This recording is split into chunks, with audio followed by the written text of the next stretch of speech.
वज़ीर-ए-आज़म नरेंद्र मोदी ने अंबाला में जलसे-आम में कांग्रेस को बनाया निशाना। कहा कि जब मजबूत हुकूमत होती है तो दुश्मन कांप जाता है। पीएम ने कहा कि बहादुर हुकूमत ने गिरा दी है आर्टिकल 370 की दीवार और अब कश्मीर तरक्की की राह पर है गामसर।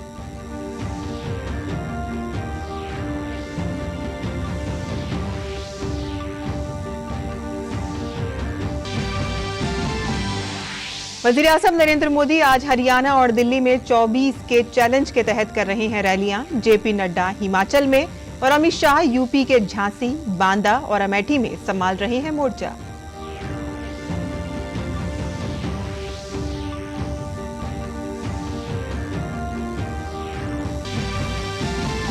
सीएम केजरीवाल के पीए विभव कुमार वजीर आला की रिहाइश गाह से गिरफ्तार। स्वाति मालीवाल की मेडिकल रिपोर्ट में उनके साथ मारपीट की हुई तस्दीक। उनके चेहरे और टांगों पर जख्मों के निशान।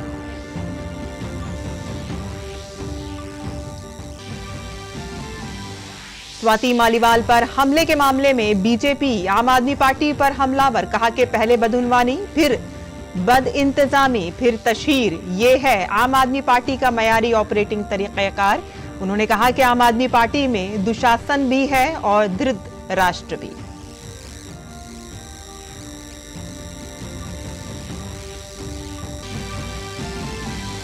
बीस मई को 49 लोकसभा सीटों के लिए होने वाली 5वें मरहले की इंतखाबी मुहिम का आज है आखिरी दिन। राजनाथ सिंह, राहुल गांधी, स्मृति ईरानी, पीयूष गोयल और चिराग पासवान समेत कई बड़े लीडरों की किस्मत का होगा फैसला।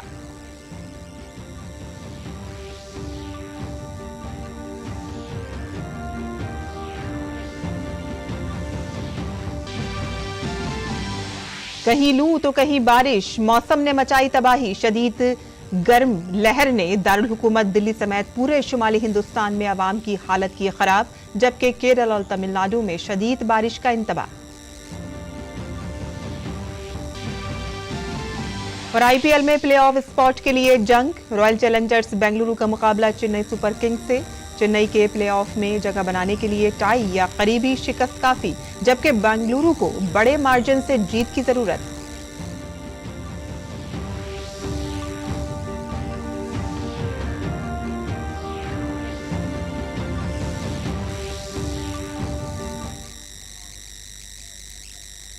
आदाब नाज़रीन, खबरनामे में आपका इस्तकबाल है। मैं हूं साइमा खान। अब खबरें तफसील से। वज़ीर-ए-आज़म ने हरियाणा के अंबाला में एक इंतखाबी रैली से खिताब किया। उन्होंने कहा कि हरियाणा की तरह मोदी ने मरकज में भी 10 साल तक मजबूत हुकूमत चलाई है और इसी वजह से अंबाला में राफेल नजर आ रहे हैं और पाकिस्तान हाथ में कटोरा लिए खड़ा है। यही वजह है कि आर्टिकल 370 की दीवार गिर गई है और जम्मू कश्मीर तरक्की की राह पर गामतन है।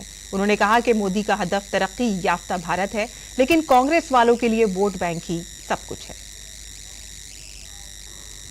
कांग्रेस को महिलाओं से, किसानों से, नौजवानों से कोई मतलब नहीं है। कांग्रेस को सिर्फ वोट से मतलब है। अब बताइए, दिल्ली और हरियाणा में हाथ में झाड़ू लेकर घूम रहे हैं और पंजाब में कह रहे हैं झाड़ू वाला चोर है। अब इन्होंने हरियाणा वालों को समझ क्या रखा है? भाइयों बहनों, इनके लिए वोट बैंक ही सब कुछ है।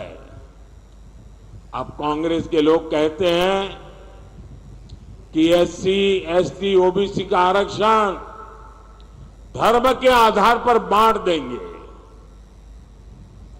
ये दलितों का, पिछड़ों का आरक्षण छीन लेना चाहते हैं।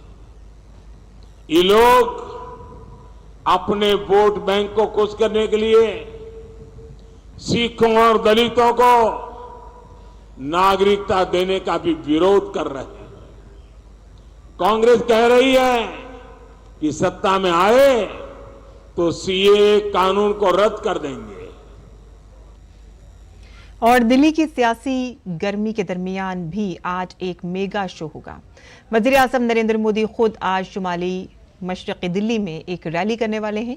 पीएम की ये रैली यहां मौजूदा एमपी मनोज तिवारी के हक में निकाली जाएगी। पहली बार कन्हैया कुमार यहां से मनोज तिवारी के खिलाफ इंडी इत्तेहाद के लिए इलेक्शन लड़ रहे हैं। काबिल जिक्र है कि मनोज तिवारी इससे कबल 2014 और 2019 में इस सीट से इलेक्शन जीते थे। पीएम ने अब से कुछ देर कबल हरियाणा के सोनीपत में रैली की है।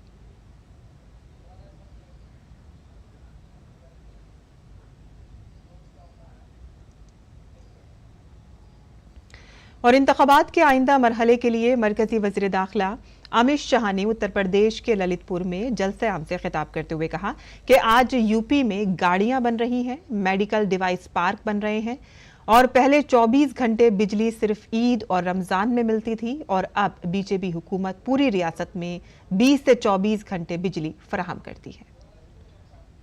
उत्तर प्रदेश के अंदर आज व्हीकल बन रहे हैं, मेडिकल डिवाइस पार्क बना है, बुचड़ खानों की जगह गौशालाएं बन रही है, हरदोई में पिस्तौल बन रही है, अमेठी में AK-47 राइफल बन रही है और लखनऊ में ब्रह्मोस मिसाइल्स बनाने का काम बड़े जोरों पर चल रहा है।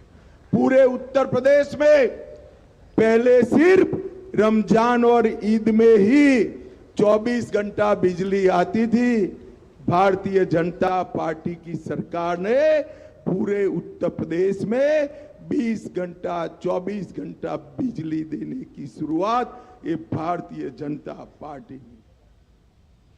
और लोकसभा इंतखाबात के 5वें मरहले की तशरीही मुहिम आज खत्म हो गई है। 5वें मरहले की वोटिंग 20 मई को होनी है और ऐसे में आज शाम 5 बजे इंतखाबी मुहिम खत्म हो गई है।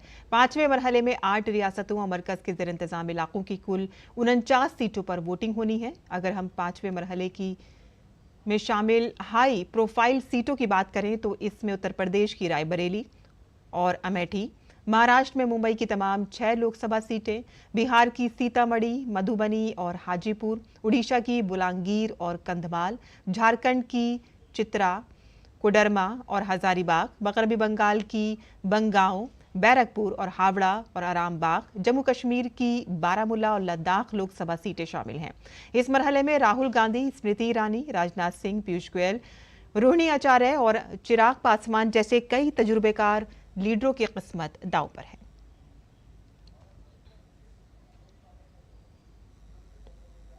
जम्मू कश्मीर की बारामूला पार्लिमानी सीट के लिए 20 मई को वोटिंग होनी है और इस हाई प्रोफाइल सीट पर मुकाबला साबिक वजीर आला और नेशनल कॉन्फ्रेंस के रहनुमा उमर अब्दुल्ला के इंतखाबी मैदान में उतरने से दिलचस्प हो गया है, जिनकी सीधी टक्कर पीपल्स कॉन्फ्रेंस के सज्जाद लोन से मानी जा रही है। लेकिन अब इंजीनियर रशीद ने भी ताल ठोककर इस मुकाबले को सैरुखी बनाने की कोशिश की है। पेश है हमारी ये खास रिपोर्ट।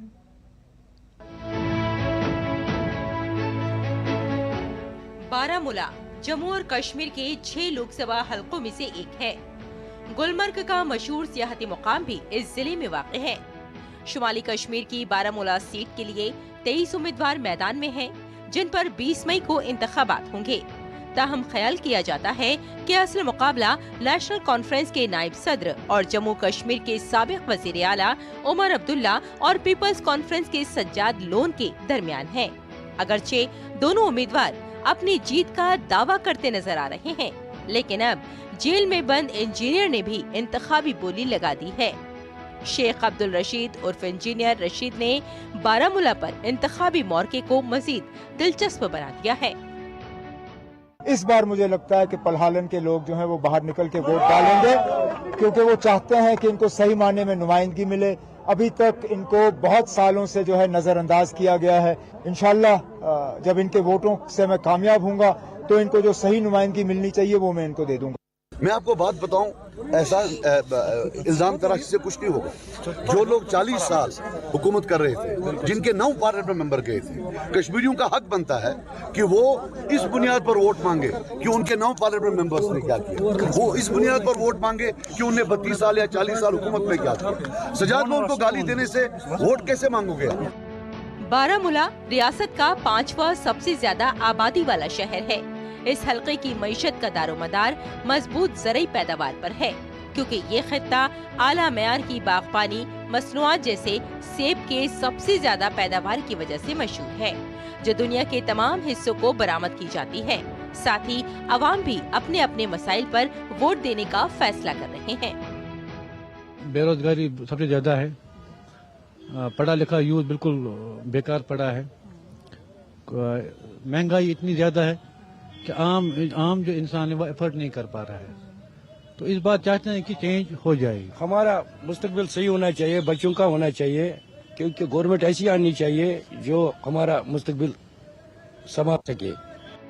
ये काबिल जिक्र है कि कुपवाड़ा, बारामूला, बडगाम और बांदीपुरा के 4 अजला में इस सीट की हदबंदी के बाद 18 असेंबलियों में फैली इस सीट पर 17.32 लाख से ज्यादा वोटर्स हैं। इस इलेक्शन के लिए यहाँ 2103 पोलिंग स्टेशन बनाए गए हैं। अब जरा इस पार्लिमानी हलके की तारीख पर भी बात कर लें तो ये सीट 1957 से 1971 तक कांग्रेस के पास थी। इसके बाद नेशनल कॉन्फ्रेंस का गलबा नजर आया। 1977 से 1989 तक नेशनल कॉन्फ्रेंस ने ये सीट जीती। 1996 के इंतखाबात में यहाँ से कांग्रेस के गुलाम रसूल जीते थे। 1998 में सैफुद्दीन सोज एक बार फिर नेशनल कॉन्फ्रेंस के टिकट पर एमपी मुंतखब हुए, जबकि 1999 और 2004 में नेशनल कॉन्फ्रेंस के अब्दुल रशीद शाहीन ने कामयाबी हासिल की। 2009 में नेशनल कॉन्फ्रेंस के शरीफुद्दीन शारिक एमपी मुंतखब हुए। इसके अलावा 2014 में पीडीपी के मुजफ्फर हुसैन बेग ने कामयाबी हासिल की थी। 2019 में नेशनल कॉन्फ्रेंस के मोहम्मद अकबर लोन ने ये सीट जीती थी। ताहम अब ये देखना दिलचस्प होगा कि 4 जून को कौन सा उम्मीदवार जीतता हुआ नजर आएगा। पहले से ज्यादा उम्मीदवार यहाँ पर मैदान में हैं और उम्मीद की जा रही है कि मतदाता भी पहले से ज्यादा ही आएंगे। अब ये चुनावी लड़ाई किस दिशा में जाती है, ये देखना अपने आप में काफी अहम होगा। कैमरामैन विनोद ओझा के साथ रमा त्यागी, डीटी न्यूज, बारामूला। और दुनिया के सबसे बड़े जमहूरी मुल्क के लोकसभा इंतखाबात के जश्न के दरमियान 13 सिफारती मिशनों के 25 नुमाइंदे बराह रास्त हिंदुस्तान के जमहूरी अमल का मुशाहिदा करेंगे। तमाम मंदोबीन आज नई दिल्ली में वज़ीर आज़म नरेंद्र मोदी की रैली में लोगों के जोश व खरोश का तजुर्बा करेंगे और इन नुमाइंदों में Australia, Bangladesh, Bhutan, Indonesia, Japan, Mauritius, Nepal, रूस, सेशल्स, सिंगापुर, श्रीलंका, थाईलैंड और ब्रितानिया के सिफारती मिशंस के नुमाइंदे शामिल हैं। और काबिल जिक्र है कि ये बीजेपी के कौमी सदर जगत प्रकाश नड्डा के जरिए शुरू की गई बीजेपी को जाने पहल का हिस्सा हैं।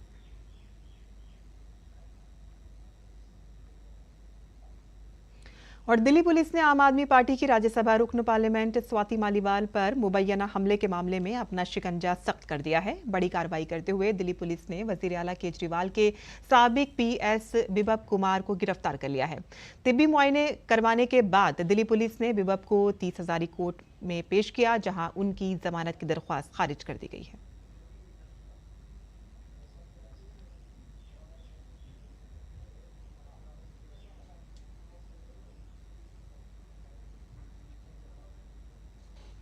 और बिप्लब कुमार की गिरफ्तारी से पहले स्वाति मालीवाल की मेडिकल जांच रिपोर्ट आ गई है और उनका तिब्बी मुआयना दिल्ली एम्स के ट्रॉमा सेंटर में किया गया और एमएलसी में उनकी आंख पर, चेहरे और टांगों पर जख्मों की तस्दीक हुई है। स्वाति मालीवाल की मेडिकल रिपोर्ट में वाज़ेह है कि उनकी बाएं टांग में चोट आई है, दाईं आंख के नीचे भी चोट के निशान पाए गए हैं। मेडिकल रिपोर्ट के मुताबिक मालीवाल के जिस्म पर कुल 4 मकामात पर चोटों के निशानात पाए गए हैं। और दिल्ली हुकूमत के वजीर आतिशी ने आम आदमी पार्टी की राज्यसभा रुकन पार्लियामेंट स्वाति मालीवाल के साथ मुबैना जोतकोप के मामले में तमाम इल्जामात से इनकार कर दिया है। उन्होंने कहा है कि स्वाति मालीवाल की तरफ से दर्ज कराई गई एफआईआर मुकम्मल तौर पर बेबुनियाद है। उस वीडियो को देखकर साफ साफ नजर आ रहा है कि स्वाति मालीवाल जी के ना कपड़े फटे हुए हैं, ना स्वाति मालीवाल जी दर्द से कराह रही हैं, ना स्वाति मालीवाल जी के सर पे चोट लगी हुई है। जो सारी बातें स्वाति मालीवाल जी ने अपनी शिकायत में कही हैं, जो स्वाति मालीवाल जी ने एफआईआर में दर्ज करवाई है। तो ये वीडियो साफ साफ दिखा देता है कि जो कुछ शिकायत में लिखाया गया वो सब सरासर झूठ है। और स्वाति मालीवाल पर हमले के मामले में बीजेपी के तर्जुमान शहजाद पूनावाला ने आम आदमी पार्टी पर हमला करते हुए कहा है कि पहले बदउनवानी, फिर बदसलूकी और फिर तशहीर, ये आम आदमी पार्टी का आम तरीक़ेकार है। पहले भ्रष्टाचार, फिर दुराचार और फिर दुष्प्रचार, यही बन चुका है आम आदमी पार्टी का हमेशा का विचार और शिष्टाचार। फ्रॉम भ्रष्टाचार टू दुराचार टू दुष्प्रचार, स्टैंडर्ड ऑपरेटिंग प्रोसीजर ऑफ आम आदमी party, it has become their विचार एंड देयर शिष्टाचार। और पूनावाला ने आम आदमी पार्टी के रवैये पर हमला करते हुए कहा है कि एक खातून जब तक लहूलुहान नहीं हो जाती है तो क्या तब तक वो औरत भरोसे लायक नहीं होती है। आज जो आतिशी जी ने प्रेस वार्ता की है, मैं देश और दिल्ली की महिलाओं से पूछना चाहता हूं। मैं हैरान हो गया कि आतिशी जी ये आकर कहेंगी केवल अपनी एक मंत्री पद को बचाने के लिए। आम आदमी पार्टी का यह तर्क है कि क्योंकि स्वाति मालीवाल या जो भी पीड़िता है, स्वाति मालीवाल को एक मिनट के लिए भूल जाइए, कोई अगर रेप की पीड़िता है, कोई अगर आउटरेजिंग ऑफ मॉडेस्टी की पीड़िता है, अगर कोई महिला के साथ असॉल्ट हुआ है, तो वो महिला अगर रोए नहीं, बिलबिलाए नहीं, उसके कपड़े सारे फटे हुए ना हो, अगर वो महिला के लहूलुहान होने के कोई संकेत शारीरिक रूप से ना दिखाई दे, या अगर वो महिला लंगड़ा नहीं रही है, तो उस महिला के साथ कुछ हुआ नहीं है। और भारतीय जनता पार्टी के कौमी सदर जेपी नड्डा ने एक न्यूज एजेंसी से बात करते हुए दिल्ली के वजीर आला अरविंद केजरीवाल पर सख्त हमला किया है। नड्डा ने कहा कि खवातीन की हिफाजत की बात करने वाले दिल्ली के वजीर आला अब मुल्क के सामने बेनकाब हो गए हैं और उनकी ही पार्टी की एक खातून रुकन पार्लियामेंट को उनकी रिहाइशगाह पर ज़दोकोब किया जाता है और वो खामोशी इख्तियार किए हुए हैं। अरविंद केजरीवाल की बात लीजिए, आज देश की जनता, दिल्ली की जनता के सामने वो एक्सपोज हो चुके हैं। महिला सम्मान के बारे में उनके घर में घटना घटती है और वो मौन रखते हैं, वो चुप रहते हैं। अगर ये बात बीजेपी ने रची है तो तुम माइक इधर से उधर क्यों खिसका रहे थे। ये आम आदमी पार्टी की संस्कृति बताती है कि ये घर बुला करके पीटते हैं और किसी ऐसे तैसे को नहीं, महिला को, और वो भी राज्यसभा की सांसद जो इनकी पार्टनर रही है, फाउंडिंग मेंबर रही है। ये इनकी सोच है, इनकी इतनी गिरी हुई सोच है। और चीफ सेक्रेटरी, एक गवर्नमेंट ऑफ इंडिया का चीफ सेक्रेटरी, वो पिट जाता है। तो ये आपका कल्चर बताता है, आपकी संस्कृति बताती है। दिल्ली की जनता इसका जवाब मांगेगी। और नड्डा ने संदेश खाली मामले में मगरबी बंगाल की वज़ीर आला ममता बनर्जी को कटहरे में खड़ा करते हुए कहा कि वो संदेश खाली में खवातीन की हिरासानी पर खामोश रहीं, अदालत को सीबीआई जांच का हुक्म देना पड़ा। ममता जी का इंटेंशन ही नहीं क्लियर है। आखिर देखिए, ये शाहजहां शेख के केस में आपने इतने दिन चुप्पी रखी, सीबीआई को इंक्वायरी देनी पड़ी, सीबीआई को इंक्वायरी हाईकोर्ट को देनी पड़ी। महिलाएं चिल्ला चिल्ला के बोल रही थी, डेलीगेशंस जा रहे थे, आपके कान में जू तक नहीं रहेंगी। सबसे दुख की बात है कि ये वोट के खातिर नेशन से कॉम्प्रोमाइज करती है। मैं बहुत सीरियस चार्ज लगा रहा हूं, ठीक, कि ये नेशन के साथ कॉम्प्रोमाइज करती है। घुसपैठिए हैं, इन सबको प्रोटेक्शन देना, उनके आइडेंटिटी कार्ड बनाना, उनके राशन कार्ड बनाना, ये काम टीएमसी के वर्कर्स करते हैं और वोटर बनाते हैं। ये एंटी नेशनल काम है। और कांग्रेस पार्टी ने भी स्वाति मालीवाल के मामले पर आम आदमी पार्टी पर हमला किया है। कांग्रेस लीडर और रुकन पार्लियामेंट अधीर रंजन चौधरी ने स्वाति मालीवाल हमला केस पर रद्द-ए-अमल जाहिर किया है। कांग्रेस लीडर ने कहा है कि ये एक बहुत बड़ी नाइंसाफी है जिसकी तहकीकात की जरूरत है और किसी को औरत पर जुल्म करने का हक नहीं है। उन्होंने कहा कि किसी को भी औरत की इज्जत से छेड़छाड़ का बिल्कुल हक नहीं है। कोई भी महिला पर इस तरीके की अत्याचार, इस तरह की उनकी सम्मान को लेकर छेड़छाड़ करने के अधिकार किसी को नहीं आई, तो इसके लिए सख्त कार्रवाई होना चाहिए। जो दोषी, वो दोषी को हिरासत में लेना चाहिए, पूछताछ होना चाहिए और सख्त कार्रवाई होना चाहिए। और मुंबई में ऑपोजिशन इत्तेहाद की प्रेस कॉन्फ्रेंस में कांग्रेस सदर मल्लिकार्जुन खड़गे ने अपनी ही पार्टी के लीडर अधीर रंजन चौधरी पर हमला करते हुए कहा है कि वो फैसला साज नहीं है, फैसला करने वाले हम हैं, अगर कोई उनकी पैरवी नहीं करता है तो वो बाहर जाएगा। जैसा कि यूपीए गवर्नमेंट था पहले, तो 2004 में तो बाहर से सपोर्ट कर रहे थे कम्युनिस्ट। अब उन्होंने ये कहा है, लेकिन रिसेंटली और एक स्टेटमेंट उनका आया है कि अगर सरकार बनती है तो सरकार में हम शामिल हो जाएंगे। तो नेचुरली वो गठबंधन के साथ है, ये स्पष्ट है।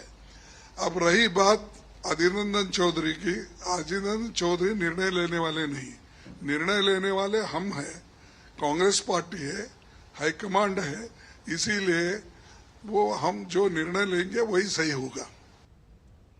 और कांग्रेस सदर मल्लिकार्जुन खड़गे ने कहा कि मुल्क में धोखाधड़ी की सियासत चल रही है।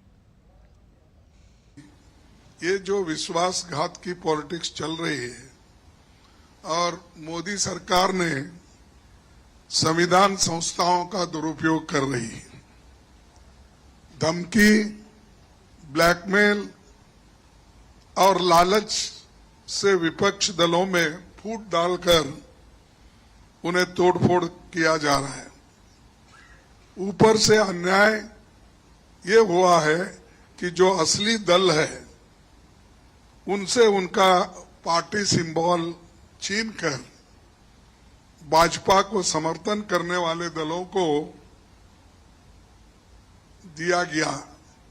यानी आप बोलेंगे तो ये कोर्ट का फैसला है, सीईसी का फैसला है, सब चीजें मोदी जी के इशारे पे चलते हैं, इसमें कोई दो राय नहीं है। और हिंदुस्तानी सिफारतखाने ने किर्गिस्तान के दारुल हुकूमत बिश्केक में बैनुल-अक़वामी तलबा के खिलाफ तशद्दुद पर अपने तलबा के लिए एक एडवाइजरी जारी की है। किर्गिस्तान में हिंदुस्तानी सिफारतखाने ने ट्विटर पर एक पोस्ट में लिखा है कि हम अपने तलबा के साथ राब्ते में हैं और इस वक्त सूरत हाल पुरसुकून है, ताहम तलबा को मशवरा दिया जाता है कि वो अपने घरों में रहें और किसी भी परेशानी की सूरत में सिफारतखाने से राब्ता करें। सिफारतखाने ने कहा है कि हमारा 24/7 राब्ता नंबर 0555-710041 दस्तयाब है। वज़ीर ख़ारजा एस जयशंकर ने ट्विटर पर लिखा है कि मैं बिश्केक में हिंदुस्तानी तलबा की सूरत हाल पर नज़र रख रहा हूँ। तलबा को मशवरा दिया जाता है कि वो सिफारतखाने के साथ मुस्तकिल राब्ते में रहें। और दारुल हुकूमत दिल्ली समेत शुमाली हिंदुस्तान की बेशतर रियासतों में शदीद गर्मी की लहर शुरू हो गई है। दरियासना महकमे मौसमियात ने कई रियासतों में 22 मई तक हीट वेव अलर्ट जारी किया है और इसके साथ ही महकमे मौसमियात ने मध्य प्रदेश, उत्तर प्रदेश, राजस्थान, बिहार, दिल्ली, पंजाब, हरियाणा में हीट वेव अलर्ट जारी किया है। मगरबी बंगाल, उड़ीसा, महाराष्ट्र, गुजरात में 20 मई तक हीट वेव की वार्निंग जारी की गई है।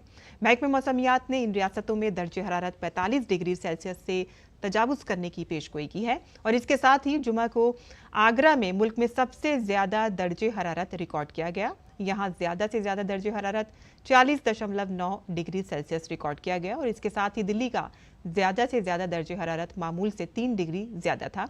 महकमे मौसमियात के मुताबिक 14 साल में ये पहला मौका है कि जब 17 मई को पारा 40.2 डिग्री सेल्सियस रिकॉर्ड किया गया और इससे भी ज्यादा रहा ये। और 2011 के बाद से दर्जे हरारत कभी इतना ज्यादा रिकॉर्ड नहीं किया गया था। महकमे मौसमियात ने इतवार तक ऑरेंज हीट वेव अलर्ट जारी किया है। राजस्थान में जुमे को दर्जे हरारत 46.2 डिग्री सेल्सियस रिकॉर्ड किया गया। और वहीं केरल में अगले 2 दिनों के दौरान ज्यादा से ज्यादा और बहुत ज्यादा बारिश का इम्कान है और इसके साथ ही 20 से 21 मई तक जुनूबी कर्नाटक में भी ज्यादा से ज्यादा बहुत ज्यादा बारिश की तवक्को जाहिर की गई है। और इसके साथ ही तमिलनाडु के जुनूबी जिले तिरुनेलवेली में शदीद बारिश की वार्निंग जारी की गई है। मुसलसल 3 दिनों तक मूसलाधार बारिश की वार्निंग मिलने के बाद चेन्नई से SDRF की टीम तिरुनेलवेली भेज दी गई है। और खेल की खबरों में इंडियन प्रीमियर लीग में रॉयल चैलेंजर्स बेंगलुरु का मुकाबला चेन्नई सुपर किंग्स से होगा। चेन्नई सुपर किंग्स आरसीबी के खिलाफ मैच में जीत, टाई या करीबी हार के बाद भी प्लेऑफ में पहुंच जाएगी, जबकि आरसीबी को प्लेऑफ में जगह बनाने के लिए चेन्नई सुपर किंग्स को बड़े फर्क से हराना होगा। और इसी के साथ ही हमारा खबरनामा यही खत्म होता है। हमारी पूरी टीम को दें इजाजत। आदाब।